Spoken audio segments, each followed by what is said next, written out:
کرنا تھا۔ آج کل دنیا میں مختلف فرقے نئے نئے فرقے وجود میں آ رہے ہیں۔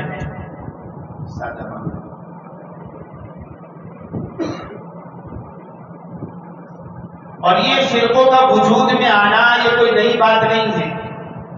اللہ کے نبی علیہ السلام نے اپنی حیات طیبہ میں یہ بات کہہ دی تھی، انه سيكون في امتي 30 كذابون كلهم يزعم انه نبي وانا خاتم النبيين لا نبي بعدي، او كما قال علیہ الصلوۃ والسلام۔ آپ نے اپنی حیات طیبہ میں یہ ارشاد فرمایا تھا کہ میری امت میں 30 کذابون 30 جھوٹے نبوت کے دعوے دار پیدا ہوں گے، کلہم یزعم انہ نبی، ان میں سے ہر ایک کا دعویٰ ہوگا میں نبی ہوں، وانا خاتم النبیین، اور سن لو میں آخری نبی ہوں، میرے بعد کوئی نبی آنے والا نہیں ہے، لا نبی بعد۔ ابھی ایک فرقہ بہت عروج پر چل رہا ہے۔ یاد رکھیے ہر زمانے میں فرقے وجود میں آئے اور اللہ تعالیٰ نے ان فرقوں کی بے خونی کرنے کے لیے، ان کو دنیا سے ختم کرنے کے لیے ہر زمانے میں ایسے افراد ایسے رجال پیدا فرمائے، اور قیامت تک اللہ تعالیٰ ہر فتنے کے مقابلے میں ایسے افراد پیدا فرماتا رہے گا جو ان فتنوں کی، ان فرقوں کی حقیقت کو امت کے سامنے آشکارا کرے، کھولے، اس کو بیان کرے۔ شکیلیت کا فتنہ اس وقت بہت عروج پر چل رہا ہے، اور اچھے خاصے پڑھے لکھے دیندار لوگ، میرے الفاظ پر غور کرنا، اچھے خاصے پڑھے لکھے دیندار لوگ اس کی لپیٹ میں اور اس کی چپیٹ میں آ رہے ہیں اور اس کے مہدی ہونے کے قائل ہو رہے ہیں۔ حالانکہ امام مہدی کے تعلق سے آپ علیہ السلام کی احادیث موجود ہیں، مصنفین کی کئی کتابیں امام مہدی پر موجود ہیں۔ تو یہ شکیل بن حنیف نام کا ایک آدمی جو اپنے آپ کو مہدی کہتا ہے، اس کا فرقہ اس وقت بہت عروج پر ہے۔ اور یاد رکھنا، جس نے نبی علیہ السلام کی نبوت کے بعد اگر نبوت کا اعلان کیا تو وہ کافر ہے، اور اگر یہ کوئی اس کی نبوت کا قائل ہوا، یعنی ہاں یہ صحیح کہہ رہا ہے، اس کے بعد تو سچ کر ڈالا، تو وہ بھی کافر ہے۔ علماء دیوبند کا مسلک اور علماء دیوبند کا نظریہ بہت محتاط ہے، بہت ناپ تول کر وہ کسی کے خلاف کسی چیز کا فتویٰ لگاتے ہیں۔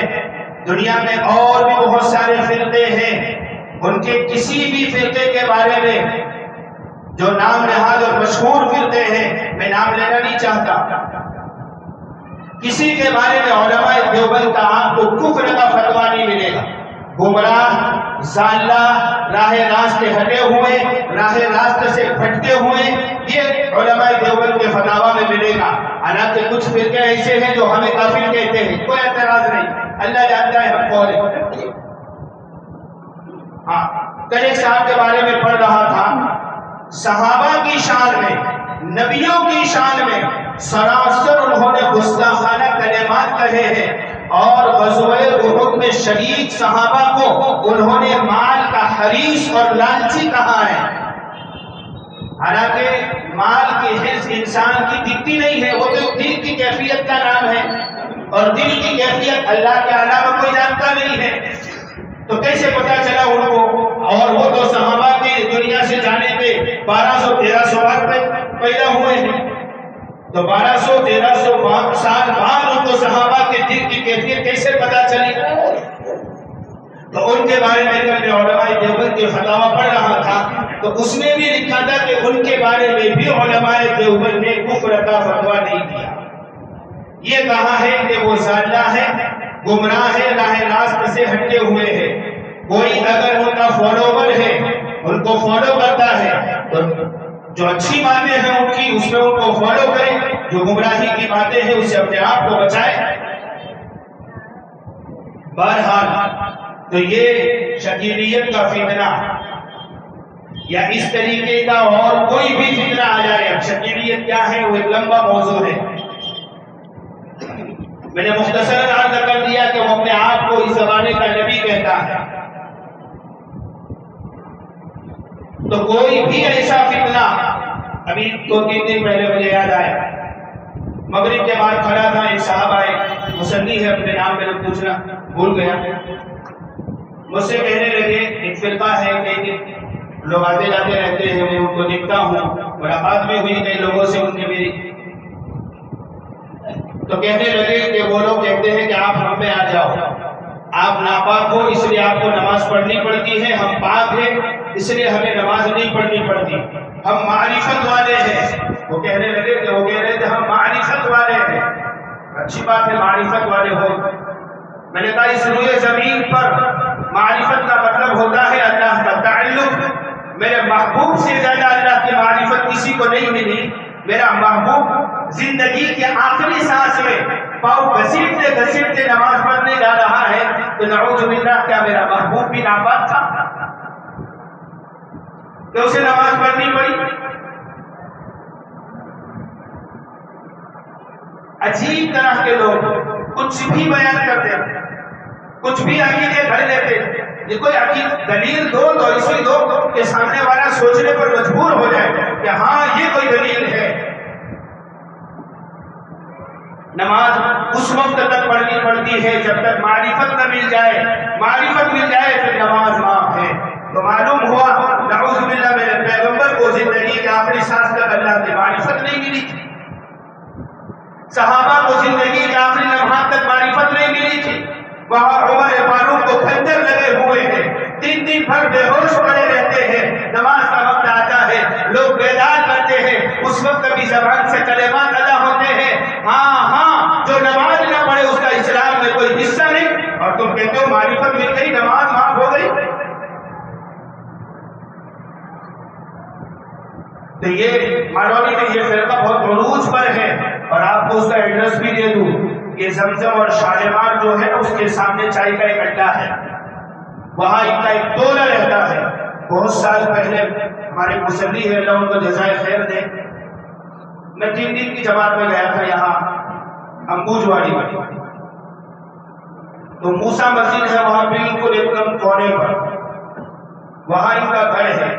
تو میں نے وہاں کے جماعت کے ساتھیوں سے کہا ان کا جو بڑا پیر ہے اس سے میری ملاقات کراؤ یا اس کو مسجد میں لاؤ، ہم اس سے بات کرتے ہیں دلائل کی روشنی میں، اگر وہ حق ہے تو ہم اس کی بات کو قبول کریں گے، اور اگر وہ غلط ثابت ہوا تو وہ ہماری بات کو مانیں۔ لیکن وہ ساتھیوں نے خیر کسی مصلحت سے میری ان سے ملاقات نہیں کرائی۔ تو وہاں میں 4 بجے مدرسہ پڑھا کر جا رہا تھا ایک ساتھی کے ساتھ جماعت میں شریک ہونے کے لیے، تو سر تھوڑا درد کر رہا تھا، تو میں نے ساتھی سے کہا ذرا اچھی والی چائے پلاؤ، ایسے میں بازاری چائے کا قائم نہیں ہو لیکن وقت کی قلت تھی، تو اس نے مجھے اس اڈے پر چائے پلائی۔ تو ایک مصلی تھے ہمارے ابھی بھی ہیں، انہوں نے مجھے کان میں آ کر یوں کہا امام صاحب آپ کو چائے پینی ہو تو زمزم ہوٹل ہے آپ کے لیے، وہ آپ کے علاقے والوں کی، یہ آپ کے لیے مناسب جگہ نہیں تھی۔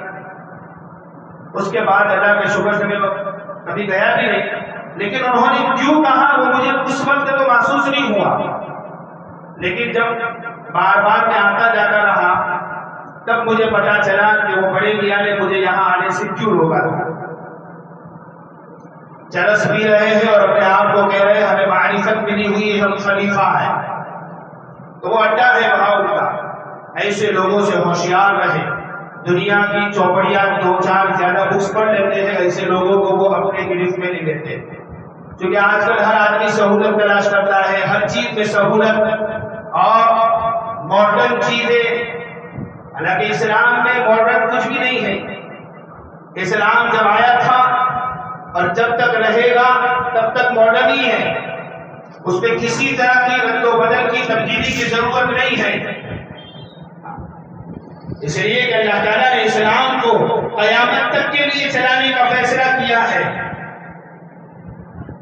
ہر زمانے میں کیسے لوگ آئیں گے، اسلام کے فالوور کیسے ہوں گے، وہ اللہ کو معلوم ہے، وہ عالم الغیب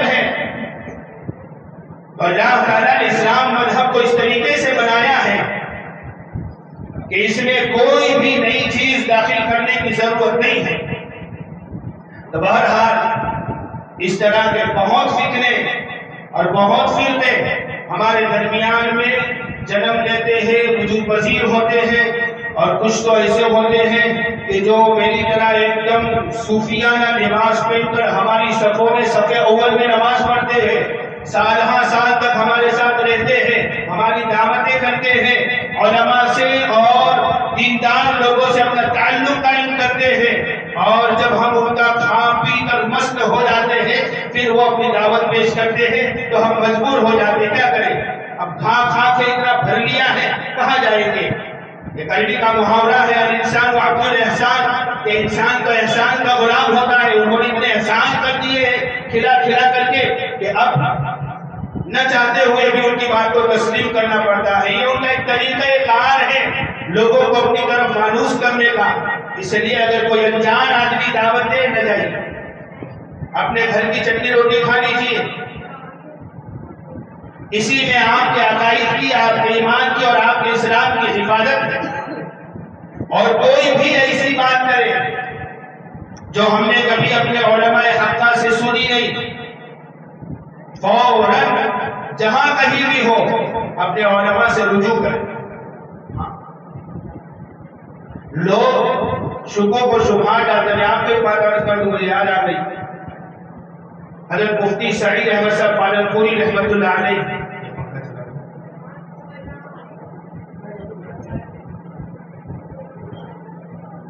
دو نمبر نیچے کا، حضرت مفتی سعید احمد صاحب پالنپوری رحمۃ اللہ علیہ اتنے بڑے عالم تھے، جو حضرات ان کی شخصیت سے واقف ہے وہ جانتے ہیں۔ دارالعلوم دیوبند میں 48 یا 49 سال تک حدیث کی کتابیں پڑھائی، تفسیر انہوں نے لکھی، ترمذی کی شرح لکھی، بخاری کی شرح لکھی، اور سب سے اہم کام امام المحدثین حضرت شاہ ولی اللہ محدث دہلوی کی کتاب حجت اللہ البالغہ، جس کی اردو میں آج تک کوئی گائیڈ کوئی شرح نہیں لکھ پایا تھا، حضرت نے وہ شرح لکھی۔ دارالعلوم دیوبند نے اپنے لیٹر پیپر پر یہ اقرار کیا کہ پوری امت مسلمہ پر شاہ صاحب کا جو قرض تھا وہ سعید احمد صاحب آپ نے پوری امت کی طرف سے وہ قرض آج اتار دیا۔ اتنے بڑے آدمی تھے۔ مودودی صاحب یہ ایک فرقے کے بانی ہیں، ان کی ایک کتاب ہے پردہ۔ جو علماء مودودی صاحب کی کتابیں پڑھتے ہیں ان کو معلوم ہے ان کا اردو بڑا فصیح ہے۔ تو حضرت نے لکھا ہے کہ مظاہر العلوم سہارنپور میں عربی سوم کے درجے میں تھا۔ حضرت مفتی یحییٰ صاحب رحمۃ اللہ علیہ کا گھنٹہ تھا۔ اصول الشاشی ایک کتاب ہے جس میں فقہ کے اصول پڑھائے جاتے ہیں۔ تو ابھی مفتی صاحب تشریف نہیں لائے تھے تو میں نے کہا وقت ضائع ہو، تو میں بینچ کے نیچے وہ پردہ مودودی صاحب کی کتاب کھول کر پڑھ رہا تھا۔ اچانک مفتی یحییٰ صاحب پیچھے سے تشریف لائے اور انہوں نے مجھے وہ کتاب کا مطالعہ کرتے ہوئے دیکھ لیا۔ اس وقت مظاہر العلوم سہارنپور کا قانون تھا کہ اگر کوئی مودودی صاحب کی کتاب کا مطالعہ کرتے ہوئے پکڑا گیا تو اس کا اخراج یقینی ہے، یعنی اس کو مدرسے سے نکال دیا جائے گا، چونکہ وہ ایک باطل فرقے کے بانی۔ تو کہا حضرت مفتی یحییٰ صاحب نے مجھے دیکھ لیا، لیکن مجھے پتا نہیں تھا کہ حضرت نے مجھے دیکھ لیا۔ بس سبق پڑھانے کے بعد صرف اتنا کہا سعید احمد مغرب کے بعد مجھے آگے ملو۔ حضرت مفتی سعید صاحب رحمۃ اللہ علیہ لکھتے ہیں کہ میں مغرب کے بعد حضرت کے وہاں گیا تو حضرت مطالعے میں مشغول تھے۔ عشاء کی اذان سے پہلے میں نے حضرت سے کہا حضرت آپ نے بلایا تھا؟ تو کہا ہاں۔ پھر حضرت نے پوچھا کیا پڑھ رہے تھے؟ تو میں نے کہا کہ میں مودودی صاحب کی پردہ پڑھ رہا تھا، اور اس لیے پڑھ رہا تھا کہ اس پر کسی بھی عالم کا اختلاف نہیں ہے، اس میں انہوں نے کوئی اختلاف کی بات نہیں لکھی ہے، اور میں اردو سیکھنے کے لیے پڑھ رہا تھا۔ میں نے ساری حقیقت حضرت کے سامنے کہہ دی۔ تو حضرت نے صرف اتنا کہا قانون تو مدرسے کا یہ ہے، لیکن میں آپ کو رعایت دیتا ہوں آئندہ ایسی حرکت نہ کریں۔ خیر معاملہ رفع دفع ہو گیا۔ حضرت حضرت مفتی سعید احمد صاحب پالنپوری نور اللہ مرقدہ فرماتے ہیں اس کے 1-2 سال کے بعد میں مدارس سے نکل کر دارالعلوم دیوبند گیا، وہاں 4-5 سال پڑھا، فارغ ہوا، پھر افتاء میں داخلہ لیا. اس کے بعد میں گجرات رانجے اشرفیہ سورت میں پڑھانے گیا تو اس وقت ڈاک آیا میرے پاس اور مجھ سے کہا آپ کے نام کا ایک خط آیا ہے. کہاں سے آیا ہے؟ سہارنپور سے آیا ہے. جب میں نے کھولا تو وہ خط حضرت مفتی یحییٰ صاحب رحمت اللہ علیہ کا تھا اور یوں لکھا تھا اس میں کہ سعید احمد، اللہ نے اب آپ کو اتنی استعداد دے دی ہے کہ اب آپ چاہیں تو مودودی صاحب یا کسی بھی اور باطل فرقے کی کتابوں کا مطالعہ کر سکتے ہیں. اب سوچیں، وقت کے محدث کو بھی باطل فرقے کی کتاب پڑھنے کی اجازت نہیں ہے استاد کی طرف سے. کیوں؟ مجھے اپنے عقائد کامل طور پر معلوم نہیں ہے اور میں دوسرے کے عقائد پڑھوں گا. جب مجھے اپنی بات معلوم ہی نہیں ہے تو میں اس کی بات کو حق سمجھ کے اس کو قبول کر لوں گا اور گمراہ ہو جاؤں گا، پتہ بھی نہیں چلے گا. اس لیے ہمارے علماء فرماتے ہیں آج کل مصنفین کا، لیکھکوں کا دور ہے، ہر کوئی کچھ بھی لکھ رہا ہے. ہم جب پڑھتے تھے تو ہمارے استاد ہم سے کہتے تھے کوئی بھی کتاب پڑھو، ہم سے مشورہ کرو. تو ہم سوچتے تھے ان میں کیا مشورہ کرنے کا، لیکن وہ چیزیں اب سمجھ میں آئی. جب وہ کہتے ہیں نا کہ کنویں کا مینڈل جب تک کنویں میں رہتا ہے تو وہ سمجھتا ہے میری کل دنیا کل کائنات یہی ہے. تو ہم مدرسے میں تھے، سمجھتے تھے سب کچھ یہی ہے، لیکن جب دنیا میں آئے، لوگوں سے واسطہ ہوا، مختلف فرقوں سے پالا پڑا، تب پتا چلا کہ دنیا میں کیسے کیسے فکرے وجود میں آ رہے ہیں. اور اللہ کے نبی علیہ السلام نے ان فکروں کے بارے میں 1450 سال پہلے کیسی پیشن گوئیاں دے دی. اس لیے بھائیوں، دوستوں، بزرگوں، کوئی بھی کتاب یا کوئی بھی یوٹیوب پر بیان، یہ نہیں، کئی علماء ہیں اچھی استعداد والے، دارالعلوم دیوبند جیسی اداروں سے اعلیٰ نمبرات سے فارغ ہوئے ہیں، وہ فرق نہیں کر پاتے کہ یہ مولوی صاحب کس مسلک کے اور کس فرقے کے. ایک مولوی صاحب نے مجھے کہا کہ آپ کو ختم بخاری کا درس سننا ہو، بخاری کے آخری حدیث کا درس بڑا مشہور ہوتا ہے اور محدثین جتنے بھی حدیث پڑھانے والے ہوتے ہیں وہ بخاری کی پہلی حدیث اور آخری حدیث میں اپنی پوری صلاحیت جھونک دیتے ہیں. چونکہ اختتام میں باہر کا مجمع ہوتا ہے، اختتام میں طلباء کے علاوہ ہزاروں کا مجمع ہوتا ہے، تو وہ پوری صلاحیت اپنی لگاتے ہیں اور باریک باریک باتیں بیان کرتے ہیں. تو مجھ سے کہنے لگے کہ آپ فلانے مولوی صاحب کا جن کا تعلق پڑوس ملک سے ہے ان کی ختم بخاری کا درس سنو. اب میں نے اپنی 33 سالہ زندگی میں کبھی ان کا نام نہیں سنا تھا. میں نے یوٹیوب پر سرچ کیا، ان کا بیان آیا، پہلا لفظ ان کا تبلیغ کے خلاف تھا. میں نے اسی وقت بند کر دیا. بیان کا پہلا لفظ مجھے معلوم نہیں تھا. ابھی چند دن پہلے ایک جگہ میرا جانا ہوا، کچھ علماء میرے ساتھ تھے، تو میں نے ان سے اس کا تذکرہ کیا. ایک مفتی صاحب نے، میں نے کہا ان کے بارے میں آپ کا کیا خیال ہے؟ تو کہنے لگے مولانا یہ مماتی ایک فرقہ ہے دنیا میں جو نبی علیہ السلام، صحابہ اور جتنے بھی اولیاء اللہ ہیں جن کے بارے میں قرآن حدیث کی تعلیم تو کہتی ہے وہ قبروں میں حیا ہے، زندہ ہے. خود قرآن کہہ رہا ہے صاف لفظوں میں بل احیاء، بلکہ وہ زندہ ہے، عند ربہم یرزقون، اور انہیں روزی بھی دی جاتی ہے، کھانا بھی دیا جاتا ہے. لیکن وہ لوگ انبیاء کے قبروں میں مردہ ہونے کے قائل ہیں، حضرات صحابہ کی موت کے قائل ہیں، ان کے قبروں میں مردہ ہونے کے قائل ہیں. بڑے وہ فرقہ. اب اندازہ لگائیے، علماء جب فرق نہیں کر پاتے اور ہم کیا کرتے. جب عید اور بقرعید کا موقع آتا ہے تو بہت سارے لوگ میرے پاس آتے ہیں، میں کوئی مسئلہ بیان کرتا ہوں تو لوگ کہتے ہیں مولانا ہم نے یوٹیوب پر تو ایسا سنا تھا. تو یوٹیوب اور گوگل کوئی بہت بڑا علامہ نہیں ہے، اس سے فائدہ حاصل کرنے کے لیے اپنے پاس بھی علم ہونا ضروری ہے. ورنہ یہودیوں نے ایسی اپلیکیشن اور ایسی ویب سائٹ بنائی ہے کہ میں اگر ان کا تذکرہ کروں گا تو آپ کا دماغ پاگل ہو جائے گا، آپ کو سمجھ میں نہیں آئے گا. اتنے بڑے بڑے کارنامے کیے ہیں اور ان کارناموں کی بنیادی وجہ یہی ہے کہ ہم کس طریقے سے امت کو گمراہ کریں. ہاں، آج دنیا کے اندر ہمارے عقائد کو خراب کرنے کے لیے، ہم سے اسلام کو چھیننے کے لیے صرف نام کے ہم مسلمان باقی رہے۔ سَيَأْتِي عَلَى النَّاسِ زَمَانٌ لَا يَبْقَى مِنَ الْإِسْلَامِ إِلَّا اسْمُهُ وَلَا مِنَ الْقُرْآنِ إِلَّا رَسْمُهُ، کہ عنقریب میری امت پر ایسا زمانہ آنے والا ہے کہ اسلام صرف نام کا اور قرآن صرف رسم کا باقی رہ جائے گا۔ تو لوگ وہ زمانہ ہم پر لانا چاہتے ہیں، اس لیے ہماری اجتماعی اور انفرادی ذمہ داری ہے کہ ہم جب بھی ہمارے سامنے کوئی نئی بات آئے، ہم اپنے علماء سے اس سلسلے میں رجوع کریں، اس کی تحقیق کریں، اس کی گہرائی میں جائیں اور اپنے آپ کو اسلام پر اور حق پر باقی رکھنے کی کوشش کریں گے۔ ایک آخری بات کر دیتا ہوں جس کے لیے میں نے یہ بات چھیڑی تھی، ایک موضوع کو میرا رہ گیا۔ شیطان جو ہوتا ہے وہ حملہ جو کرتا ہے نا، وہ عورت کے راستے سے کرتا ہے۔ حضرت ابراہیم نے جب حضرت اسماعیل کو ذبح کرنے کے لیے لے کر گئے وادی بنا میں، تو شیطان ابراہیم اور اسماعیل علیہ السلام کے پاس بعد میں آیا، پہلے حضرت حاجرہ کے پاس گیا تھا، لمبا واقعہ۔